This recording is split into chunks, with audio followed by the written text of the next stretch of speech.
अस्सलाम वालेकुम। असां प्रीवियस लेक्चर में डिस्कस करायासीं त वेव मोशन ऐं साउंड जे हवाले सां उन में असां ओसिलेशन जो डिस्कस कयोसीं। ओसिलेशन्स जा टाइप्स पढ़ियासीं जंहिंमें फ्री ओसिलेशन हुयो ऐं डैम्पिंग यानी कि जंहिंखे फोर्स्ड यानी कि ओसिलेशन असां चयोसीं ऐं उन्हनि जा एग्ज़ाम्पल्स डिस्कस कया हुयासीं। ऐं उन खां अलावा असां इन फ्री ओसिलेशन ऐं असां फोर्स्ड ओसिलेशन जे बुनियाद ते हिकिड़ो फिनोमिना डिस्कस कयो हो जंहिंखे चयोसीं रेजोनेंस एक्चुअली। ठीकु आहे, त ईअं ई हाणे डिस्कस करे था वठूं about the simple harmonic motion. Simple harmonic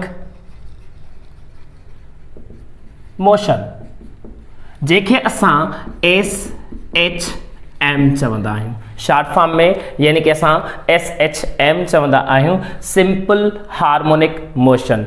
हाणे हिन लफ़्ज़ जे बुनियाद ते सेंटेंस जे बुनियाद ते लफ़्ज़ी माना कीअं डिस्कस थींदी आहे। Simple, the meaning word simple छो था चऊं? Simple means straight, linear.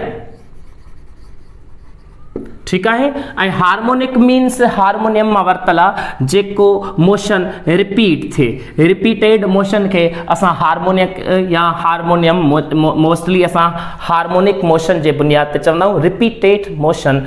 ठीकु आहे, रिपीटेड जेको रिपीट थिए in fixed interval of time, that is also called the periodic motion. ठीकु आहे, त सिंपल हार्मोनिक मोशन जी असां लफ़्ज़ी माना जेकॾहिं वठूं त इन जो इहो मतिलबु हूंदो आहे त अहिड़े क़िस्म जो मोशन जेको स्ट्रेट असां यानी कि रिपीटेड मोशन काउंट कयूं, स्ट्रेट असां रिपीटेड मोशन काउंट कयूं या कंसीडर कयूं। This is known as what simple harmonic motion as a word जे बुनियाद ते लफ़्ज़ी माना जेकॾहिं वठूं। हाणे असां हिनखे जेकॾहिं डिफाइन कयूं त डिफाइन कीअं कयूं?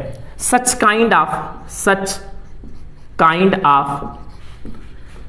ओसिलेटिंग, ज़हन में रखजो, ओसिलेटिंग यानी कि मोशन अथव, ही ओसिलेटिंग मोशन आहे, ज़हन में रखजो। ओसिलेटिंग जो मतिलबु आहे ट एंड फिरो वारो मोशन, ट एंड फिरो वारो मोशन जेको बैक एंड फोर्थ थिए। ऐं इन जो मोशन जेको हुजे उहो छा हुजे? ऑलवेज डायरेक्टेड हुजे towards mean position. Towards mean position जेको मोशन असांजो कंसीडर कयो वञे त उनखे असां चवंदा आहियूं सिंपल हार्मोनिक मोशन। अच्छा, इन में ज़हन में रखो त जेको सिंपल हार्मोनिक मोशन हूंदो आहे जेको टुवर्ड्स मीन पोजीशन असांजो थींदो आहे, जेको असांजो ओसिलेटेशन थिए ऐं आल्सो इन में रिपीटेशन बि हूंदी आहे। त सच simple harmonic motion is also periodic motion because in में रिपीटेशन बि हूंदी आहे। ठीकु आहे, रिपीटेशन बि हूंदी आहे असांजी, त इन सेंस में असां सिंपल हार्मोनिक मोशन चवंदा आहियूं। ठीकु आहे, हाणे सिंपल हार्मोनिक मोशन जीअं पेंडुलम थियो त पेंडुलम सिंपल हार्मोनिक मोशन जी कंडीशंस खे सेटिस्फाई कंदो आहे। अच्छा, even circular motion does not belongs to the यानी कि simple harmonic motion, but actually ज़हन में रखे छॾिजो त जेको असांजो यानी कि सिंपल हार्मोनिक मोशन जी जेकॾहिं कंडीशन खे सेटिस्फाई करे थो, कंडीशन खे जेको मोशन सेटिस्फाई कंदो सिंपल हार्मोनिक मोशन जी, त असां उनखे चई सघूं था त this is motion is also called simple harmonic motion. अच्छा, हाणे असां इहो था डिस्कस करे वठूं एक्चुअली त जेकॾहिं हिन जूं कंडीशंस आहिनि त कंडीशंस कहिड़ियूं थी सघनि थियूं? Conditions for SHM। ठीकु आहे, कंडीशंस जेकॾहिं वठूं त कहिड़ियूं थी सघनि थियूं? फर्स्ट कंडीशन, द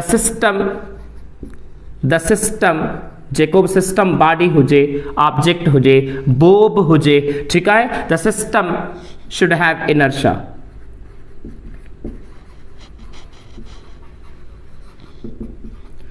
अहिड़ो सिस्टम जेको तव्हां खणो था उनखे इनर्शिया हुजे, माना रिपीटेड मोशन हुजे। सिंपली चई सघूं था त जेको पंहिंजी साॻी यानी कि स्टेट खे यानी कि बरक़रार रखे, त इनखे असां चवंदासीं हिकिड़ी इहा कंडीशन।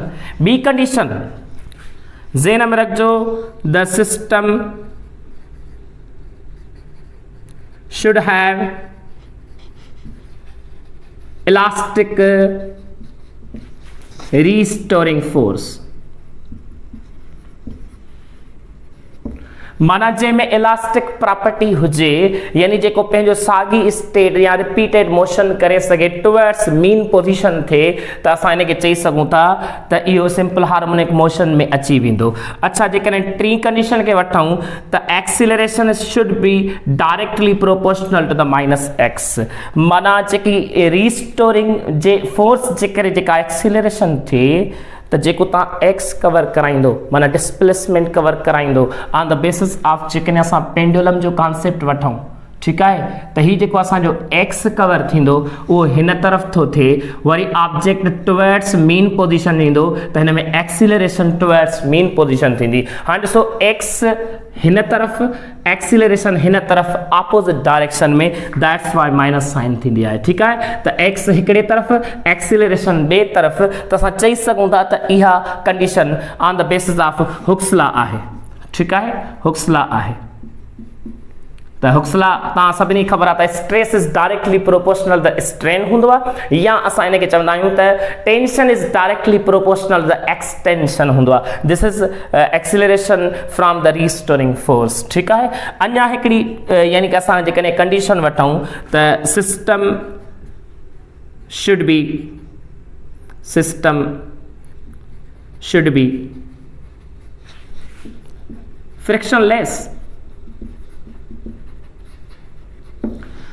जेको सिस्टम हुजे उहो फ्रिक्शनलेस हुजे। फ्रिक्शनलेस मां मतिलबु त यानी कि एनर्जी कंजर्व हुजे एनर्जी जो कंजर्वेशन हुजे वरी ज़हन में रखे छॾिजो त एनर्जी छा हुजे कंजर्व माना जेका बि एनर्जी आहे जेकॾहिं हिते काइनेटिक एनर्जी आहे हिते पोटेंशियल एनर्जी आहे जेतिरी काइनेटिक एनर्जी लॉस थी थिए ओतिरी पोटेंशियल एनर्जी गेन थियणु घुरिजे ऐं जेतिरी पोटेंशियल जी हेठि लॉस थिए त टुवर्ड्स मीन पोजीशन ओतिरी काइनेटिक एनर्जी गेन थियणु घुरिजे।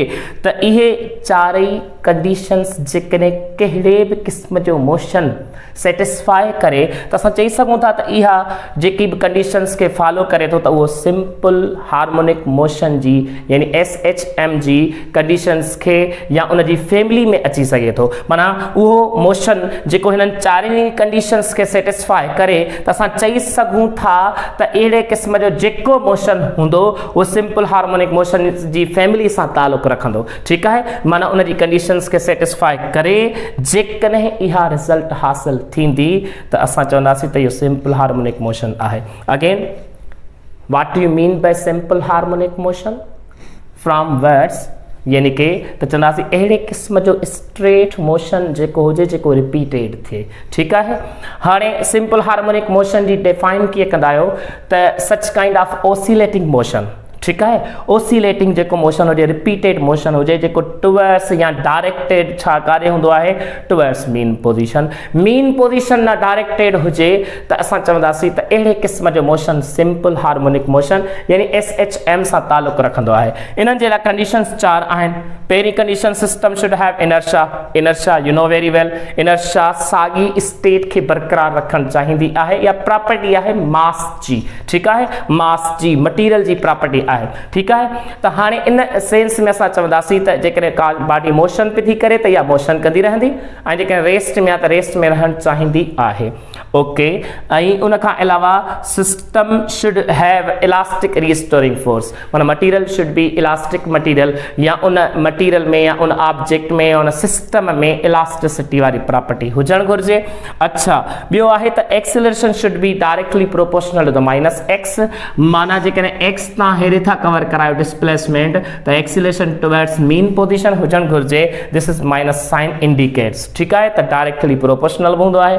The system should be frictionless friction हूंदो त एनर्जी खे लॉस कराईंदो आहे बिकॉज फ्रिक्शन वारो फोर्स नॉन कंजर्वेटिव फोर्स हूंदो अथव। नॉन कंजर्वेटिव फोर्स कहिड़ो फोर्स हूंदो आहे जेको एनर्जी खे कंजर्व न कराए सघंदो आहे यानी कि उनखे सेव न करे सघंदो ईअं खणी चऊं या जेकी टोटल एनर्जी आहे उहा कांस्टेंट रही न सघंदी आहे ठीकु आहे। इन करे फ्रिक्शन वारो फोर्स नॉन कंजर्वेटिव फोर्स आहे जेको एनर्जी खे कंजर्व न कराए सघंदो आहे ठीकु आहे साॻियो न कराए सघंदो आहे इनिशियल खां फाइनल या फाइनल खां इनिशियल माना टोटल एनर्जी यानी फ्रिक्शन वारे फोर्स जे करे कंजर्व न रही सघंदी आहे ठीकु आहे। इन करे इनखे नॉन कंजर्वेटिव चइबो आहे त इन करे फ्रिक्शन लेस हुजे, फ्रिक्शन वारो फोर्स इन्वॉल्व न हुजणु घुरिजे।